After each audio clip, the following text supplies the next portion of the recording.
મેઘરાજા બોલો. શું બોલે? બોલવા જેવું કઈ રેવા દીધું હોય તો બોલે ને. આ સૂરજ દાદા એમનું કામ બહુ સારી રીતે કરતા હતા, તો તમારે વચ્ચે પગ અડાડવાની શું જરૂર હતી? અમારા અંબાલાલ કાકા કહેતા હતા કે તમે આવશો, તો અમે કઈ બહુ ધ્યાન આપ્યું નહીં, પણ તમે તો હાચીને પધારી ગયા.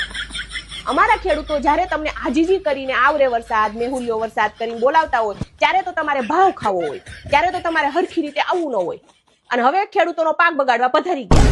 તમારા ટાઈમ ટેબલ પ્રમાણે આવો કઈ, તમારા દેવી દેવતાઓના જે ઝઘડા ચાલતા હોય તમે ઉપર પતાવો. અમને અહીંયા હેરાન કરવા શું કામ આવો છો? હવે અમને એ નથી સમજાતું કે અમારે એસી ફિટ કરાવવું કે તાડપત્રી છત્રી લેવા જાવી.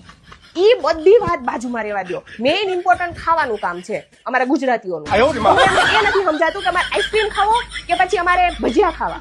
હવે આખી કેરીના ભજીયા બનાવી તો થાય અમને. તો તમે શાંતિ રાખો અને તમે તમારા ટાઈમે આવો મેઘરાજા. એવું ગમે ત્યારે ન આવી જાઓ.